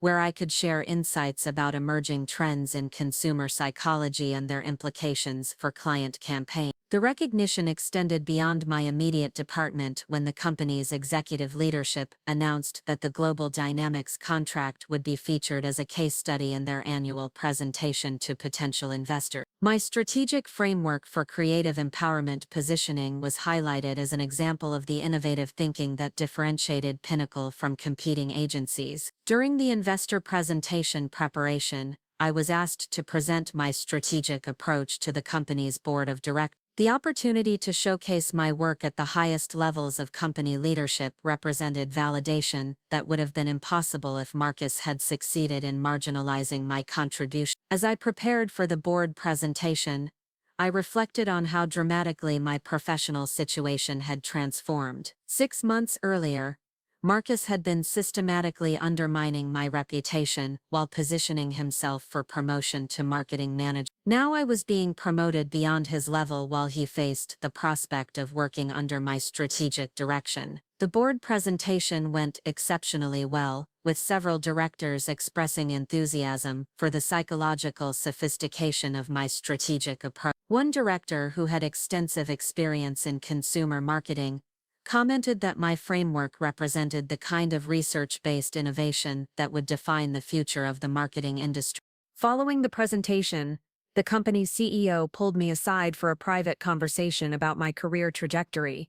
Your strategic work on global dynamics has established you as one of our most valuable strategic assets, she said. We'd like to discuss expanding your role to include strategic oversight for all of our major consumer-facing clients. The conversation represented an opportunity for advancement that would have been unimaginable when Marcus was successfully controlling the narrative about my capabilities. His efforts to limit my career growth had inadvertently created circumstances that allowed me to demonstrate strategic expertise that senior leadership hadn't previously recognized. As I left the board meeting, I realized that Marcus's campaign against me had ultimately accelerated my career advancement while limiting his own opportunities for growth. His attempts to marginalize my contributions had forced me to develop independent strategic capabilities that proved superior to his conventional approaches when evaluated by sophisticated clients. The final confirmation of how completely the power dynamics had shifted came when David announced the team assignments for our next major project opportunity. A national restaurant chain was seeking a comprehensive rebranding campaign, and David assigned me as strategic lead with Marcus as supporting project coordinator. The role reversal was complete. Marcus, who had spent months positioning himself as the strategic leader while relegating me to supporting functions, was now working under my direction on major client campaigns. His efforts to eliminate me as competition had instead resulted in my advancement to a position where I would be evaluating his contributions to our collaborative work. As I began planning the strategic approach for our new client, I made a decision about how to handle my working relationship with Marcus.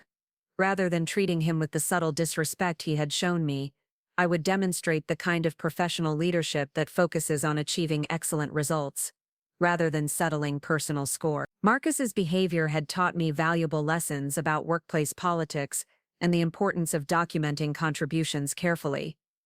His manipulation tactics had also forced me to develop strategic capabilities and professional relationships that proved crucial for advancing my career. In a perverse way, his attempts to undermine me had ultimately made me stronger and more successful, but I also understood that his pattern of behavior represented a fundamental character flaw that would likely continue to limit his professional effectiveness. People who succeed by undermining others rather than developing their own capabilities eventually reveal their limitations when faced with challenges that require genuine expertise. The Global Dynamics project would proceed under my strategic leadership, giving me the opportunity to demonstrate sustained excellence in executing sophisticated marketing campaigns. Marcus would contribute his project management skills while learning to work within strategic frameworks developed by someone he had previously attempted to marginalize. The reversal of our roles was complete, but the real victory wasn't personal vindication. It was the opportunity to build marketing campaigns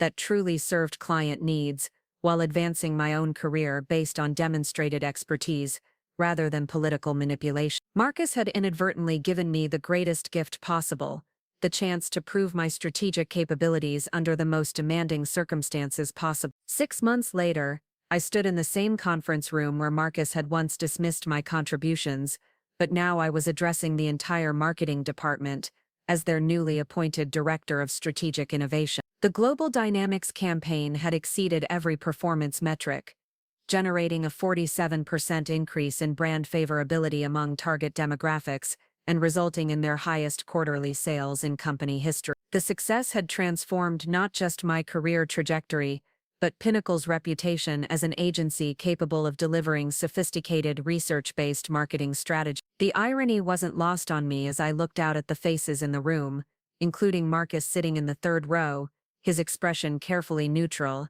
as I outlined our department's strategic priorities for the coming year. The man who had spent months systematically undermining my reputation was now attending meetings where I set the agenda and determined project assignments. The role reversal was complete, but what surprised me most was how little satisfaction I derived from his obvious discomfort. The real victory wasn't Marcus's diminished status, but the restoration of my professional identity and the recognition of capabilities that had always existed but had been deliberately obscured by his manipulation campaign. The global dynamic success had validated not just my strategic thinking, but my fundamental belief that authentic expertise would ultimately triumph over political maneuvering. Huang had become more than just a client. She'd evolved into a professional mentor who provided insights into the broader marketing industry and connections to other organizations seeking sophisticated strategic approach. During our monthly check-in calls, she often referenced how refreshing it was to work with someone who understood the psychological foundations of consumer behavior rather than relying on superficial demographic analysis. Your strategic framework has become a model for how we approach all of our rebranding initiatives, she told me during one particularly memorable conversation. The creative empowerment positioning has fundamentally changed how we think about connecting with our target audience. The Global Dynamics case study had been featured in several industry publications, establishing me as a thought leader in consumer psychology applications for marketing strategy. Conference organizers began inviting me to speak about innovative approaches to brand positioning, opportunities that would have been unimaginable when Marcus was successfully controlling the narrative about my contribution. Tom had watched my professional transformation with a mixture of pride and relief. "I remember how frustrated you were last year when you felt like your career was stalling," he said over dinner one evening. "It's amazing how quickly everything changed once you had the opportunity to demonstrate what you were actually capable of." His observation highlighted something important about workplace dynamics that I hadn't fully understood before experiencing Marcus's manipulation firsthand. Reputation and perception can be artificially controlled for extended periods, but ultimately authentic capabilities become evident when tested under demanding circumstances. The most significant change was in my relationship with David,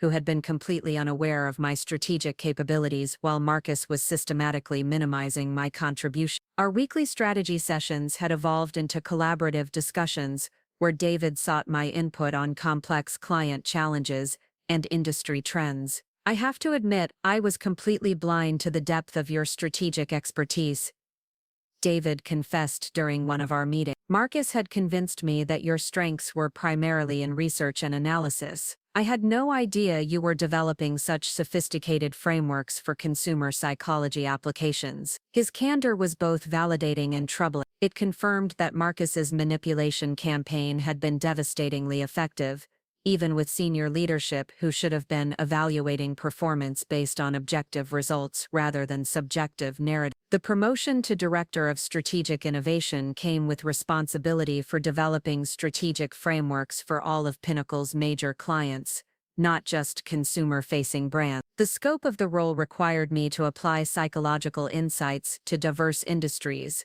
from healthcare to financial services, to technology companies. Each new project provided opportunities to demonstrate the versatility of research-based strategic thinking, while building relationships with sophisticated clients who valued intellectual rigor over conventional marketing approaches. The work was challenging and fulfilling in ways that validated my decision to fight for my career rather than accepting the marginalized role Marcus had tried to impose. The restaurant chain rebranding project that David had assigned to me with Marcus in a supporting role became another showcase for the effectiveness of psychological positioning strategy. The client was struggling to differentiate themselves in an oversaturated market where traditional approaches to food marketing had become commoditized. My strategic framework focused on positioning the restaurant chain not just as a dining destination but as a catalyst for meaningful social connections in an increasingly isolated society. The approach required understanding how different demographic groups conceptualized social interaction and designing experiences that facilitated authentic human connection rather than just convenient meal consumption. Marcus's contributions to the project were competent but limited to logistical coordination and budget management. During client presentations, his role was clearly subordinate to my strategic leadership, a dynamic that would have been unthinkable a year earlier when he was positioning himself as the department's primary strategic thinker. The contrast between our respective capabilities became even more apparent as the project progressed. When clients asked complex questions about consumer behavior patterns or psychological factors influencing dining preferences, I could provide sophisticated answers based on extensive research and theoretical understanding. Marcus's responses were limited to generic observations about demographic trends and market positioning basic. The restaurant campaign exceeded performance expectations even more dramatically than global dynamics, generating national media attention for its innovative approach to social connection marketing. Industry analysts praised the psychological sophistication of the strategy and its effectiveness in differentiating the brand from competitors using conventional food marketing approaches. The success led to additional opportunities with clients seeking similar strategic innovation. Word spread throughout the industry that Pinnacle had developed distinctive capabilities in consumer psychology applications, positioning the agency for growth in market segments that required sophisticated strategic thinking, rather than just creative execution. My personal brand within the marketing industry continued growing as I accepted speaking engagements and contributed articles to professional publications. The topics I addressed focused on the psychological foundations of effective brand positioning and the limitations of conventional demographic targeting approaches. During one particularly memorable conference presentation, I outlined the strategic frameworks that had driven success for Global Dynamics and the restaurant chain, emphasizing how understanding consumer psychology could create competitive advantages that were difficult for competitors to replicate. The audience response was enthusiastic, with several attendees approaching me afterward to discuss potential consulting opportunities. Marketing executives from major corporations expressed interest in applying similar strategic approaches to their own rebranding challenge. Marcus attended the conference as well, sitting in the back of the auditorium as I delivered my presentation to an audience of senior marketing professionals. The visual metaphor was perfect. I was on stage, sharing expertise with industry leaders while he observed from the periphery, unable to contribute meaningfully to conversations about strategic innovation. After my presentation, several conference attendees approached Marcus to ask about his role in developing the strategic frameworks I'd presented. His responses revealed the awkward reality of his situation. He could claim involvement in implementing the strategies, but couldn't demonstrate understanding of the psychological principles that made them effective. The contrast highlighted the fundamental difference between our respective capabilities. Marcus possessed competent skills in project management and conventional marketing tactics, but he lacked the theoretical understanding and research expertise necessary for developing innovative strategic approaches. The recognition I received at the conference led to an unexpected opportunity that would define the next phase of my career. Dr. Patricia Morrison, the Chief Marketing Officer of Meridian Financial Services, approached me after my presentation with a proposition that would test my strategic capabilities at an entirely new level. "We've been following your work with Global Dynamics and the restaurant chain," she explained during our conversation in the conference lobby. "Our organization is facing rebranding challenges that require exactly the kind of psychological sophistication you've demonstrated. Would you be interested in discussing a consulting engagement that could potentially lead to a permanent strategic leadership role?" Meridian Financial Services was a regional banking institution with aspirations for national expansion,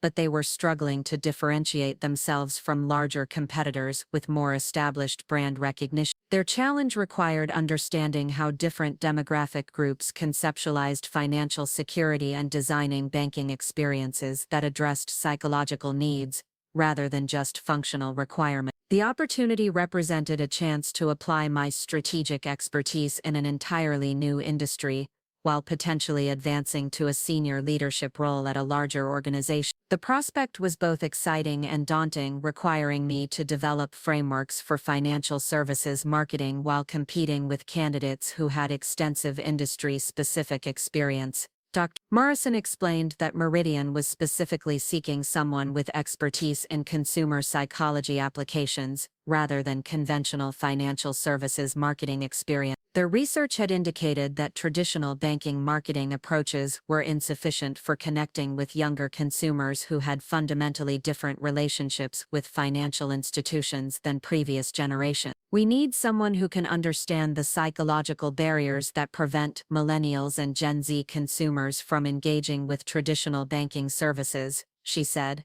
Your strategic framework suggests you have exactly the kind of analytical capabilities we're seeking. The conversation represented validation of the career trajectory I'd been building through strategic innovation rather than conventional industry advancement. Instead of climbing the traditional marketing hierarchy, I'd developed specialized expertise that was valuable across multiple industries. I discussed the opportunity with Tom that evening, weighing the potential benefits against the risks of leaving a position where I'd finally achieved recognition and professional satisfaction. The decision would essentially mean starting over at a new organization, but with the advantage of entering at a senior level with clearly defined strategic responsibilities. It sounds like exactly the kind of challenge you'd excel at, Tom observed. You've proven that your strategic approach works across different industries. Financial services would just be another application of the same psychological principles. His perspective helped clarify my thinking about the opportunity. The strategic frameworks I'd developed weren't industry-specific,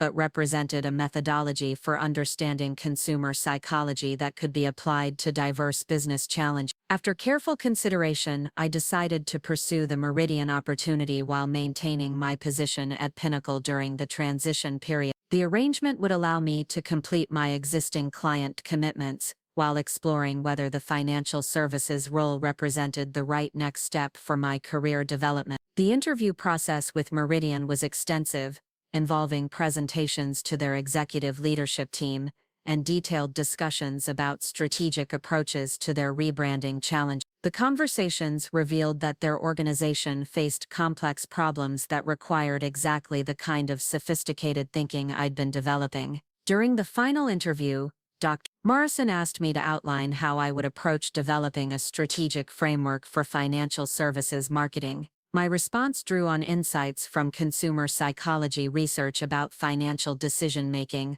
while proposing specific applications to Meridian's competitive challenge. Traditional banking marketing focuses on interest rates and service features, I explained, but consumer research indicates that financial decisions are primarily driven by psychological factors like security, control, and future planning confidence. Meridian's strategic positioning should address these underlying motivations rather than just functional benefits. The interview panel was clearly impressed by the sophistication of my analysis and my ability to connect theoretical insights to practical strategic applications. Dr. Morrison later told me that my presentation demonstrated exactly the kind of innovative thinking they needed to differentiate Meridian from larger competitors. The job offer that followed included a substantial salary increase and the title of Vice President of Strategic Marketing, with responsibility for developing comprehensive rebranding strategies across all of Meridian's business lines. The role represented advancement beyond anything I could have achieved at Pinnacle while providing opportunities to apply my expertise at a much larger scale.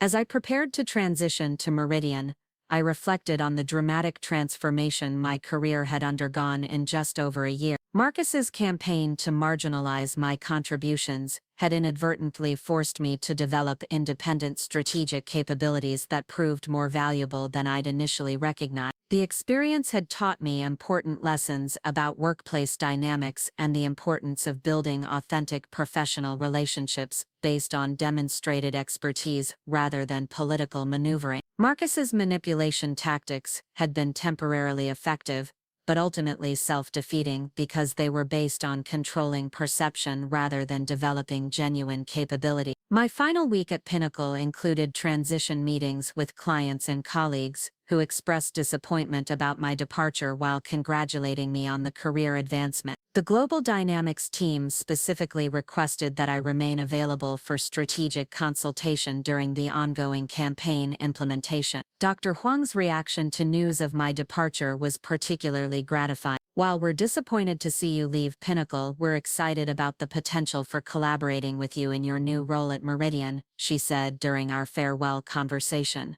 Your strategic expertise has been invaluable for our organization. The most awkward farewell conversation was with Marcus, who approached me on my final day with what appeared to be an attempt at professional reconciliation. Congratulations on the new position, Sarah.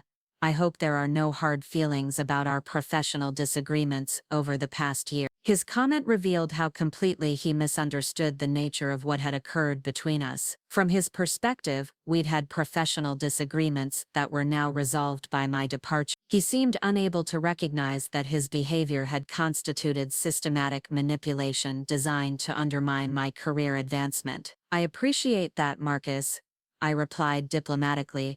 I think we both learned valuable lessons about effective collaboration during our time working together. My response was truthful without being accusatory. I had learned valuable lessons from our interactions, though they weren't the lessons Marcus probably expected. His manipulation campaign had taught me to document contributions carefully, build independent client relationships, and develop strategic capabilities that couldn't be marginalized by political maneuvering. As I packed my personal items from my office, David stopped by to express his appreciation for my contributions to Pinnacle's success. Your strategic work has fundamentally elevated our agency's reputation, he said. The global dynamics and restaurant campaigns have established us as capable of competing for clients that previously would have chosen larger agencies. His acknowledgement was meaningful because it recognized how my work had benefited the entire organization rather than just advancing my individual career. The strategic frameworks I developed would continue generating value for Pinnacle long after my departure. The transition to Meridian Financial Services represented the beginning of a new chapter in my career,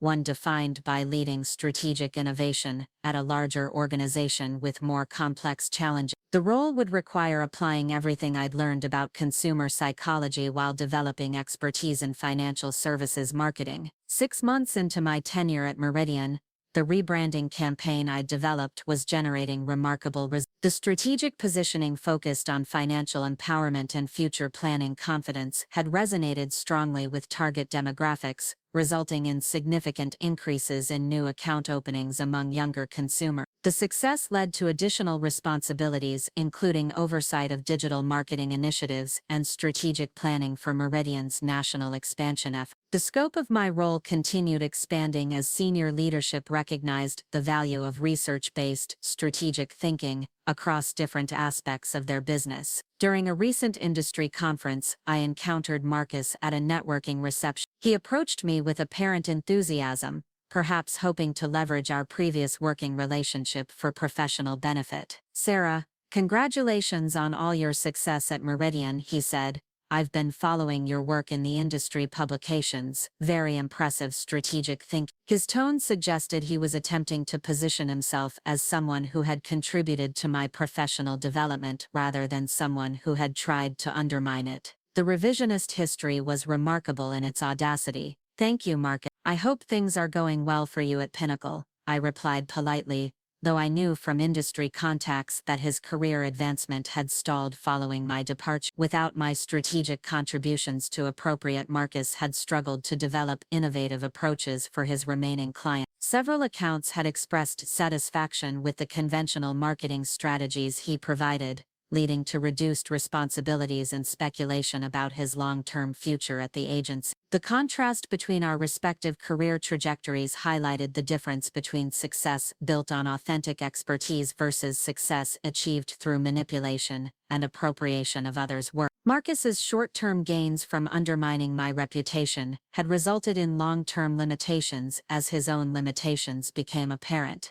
Meanwhile, my career continued advancing based on demonstrated strategic capabilities and authentic client relationships. The recognition I'd achieved in the financial services industry had led to consulting opportunities with other organizations seeking innovative approaches to consumer psychology application. The vindication was complete, but more importantly, I'd learned to build professional success on foundations that couldn't be undermined by political manipulation. The strategic expertise I developed was portable across industries and valuable to organizations seeking competitive advantages through sophisticated consumer understanding. As I drove home from the conference that evening, I reflected on how dramatically my professional life had transformed since that terrible morning when I'd overheard Marcus systematically destroying my reputation in the break room. His campaign to marginalize my contributions had ultimately accelerated my career advancement while revealing the limitations of success built on undermining others rather than developing genuine capability.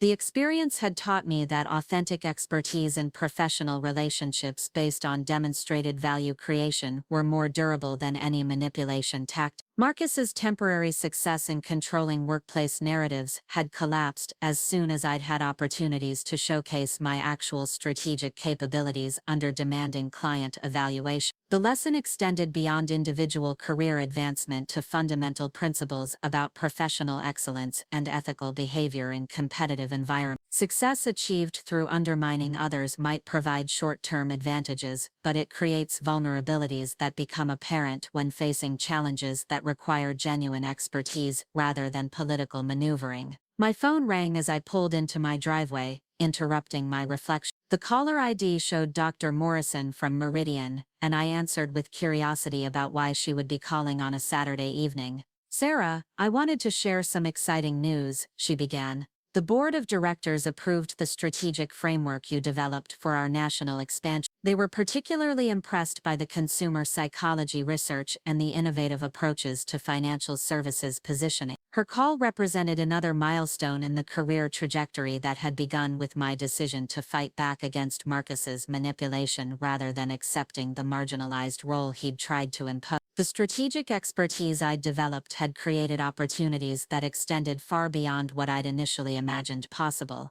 "That's wonderful news," I replied. "I'm excited about the opportunity to implement the framework across Meridian's expanded operation." As I ended the call and walked toward my front door, I realized that the true victory hadn't been Marcus's professional decline, but my own professional renaissance. His efforts to limit my career advancement had inadvertently forced me to develop capabilities and relationships that proved more valuable than anything I could have achieved through conventional advancement within his sphere of influence. The experience had transformed not just my career but my understanding of professional excellence and the importance of building success on authentic foundations rather than political manipulation. Marcus had taught me valuable lessons, though certainly not the ones he'd intended. Sometimes the best revenge isn't getting even with people who try to undermine you. Sometimes it's simply becoming so successful that their attempts to limit your advancement become irrelevant, footnotes in a career trajectory they could never have imagined, let alone control. Up next, you've got two more standout stories right on your screen.